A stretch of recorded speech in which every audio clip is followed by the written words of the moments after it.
The Canadian Federation of Independent Business is sounding the alarm about BC's paid sick leave program, saying 5 paid sick days could end up being 10 for some business owners. Joining us is Dormuth, BC Provincial Affairs Director with the Canadian Federation of Independent Business. Thanks for being here. Of course, great to be on the show. So can you explain to us first how when BC has implemented 5 sick days that some employers are actually on the hook for 10, exactly what is the legislation saying?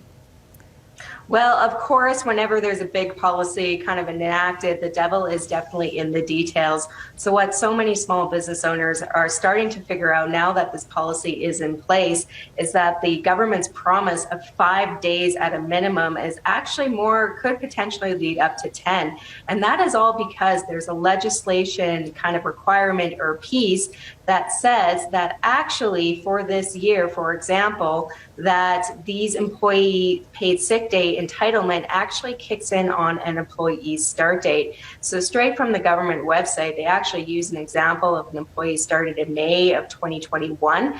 They would get 5 days at the start of January of this year to their employee kind of anniversary to April, and then another 5 from May 2022 back to April 2023. So as you can see, this is all very, very confusing. And I have to say the BC government has not done a good job at properly communicating this very significant policy change to business owners. Have you spoken with the government and did they explain why they didn't explain this policy change? Well, we have raised this to the government. We actually do have some communication from government officials. And basically they have said, well, that's how the legislation is. We'll look into it, but we really have no confirmation from the government. I'm really clarifying this, owning up to this.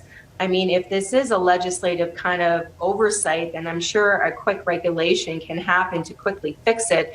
And I would also like to point out that in Quebec and in Ontario, both of those paid sick day programs, including the one in Ontario that was, pre the Ford government, they were all based on calendar year. So a quick fix to this that all business owners were expecting is that this new entitlement would be based on calendar year. They can look no further to other provinces that have similar programs such as this and base this on the calendar year to basically fix all of this. So how much of an impact will these additional 5 days have on some of your members?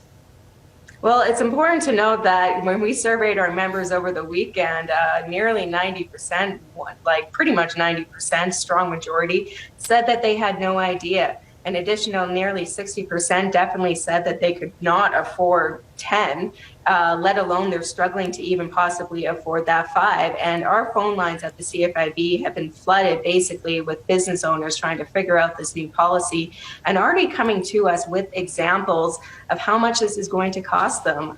For example, a business in BC has estimated that it will cost them $23,000 for 14 employees. So this is definitely a significant cost for business owners at a time when they can least afford it. And I would like to remind the government and everyone, we are still very much in the midst of this pandemic. Just, I believe, yesterday or this week, gyms are being able to reopen their doors with restrictions. So all of this is coming at a very unfortunate time for business owners.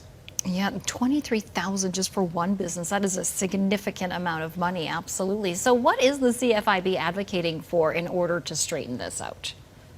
Well, definitely for the government to, I would have to say, own up to possibly their mistake here, do a quick regulation fix that bases us off the calendar year, similar to what is already in Quebec, as well as, again, just given the state of small businesses' economic recovery in the province, we reiterate our calls to have the government fully fund these paid sick days like they were doing in the previous year until small businesses are in a position, I would have to say, to get out of this pandemic, get back to normal operating revenues, and hopefully, survive the next couple months here.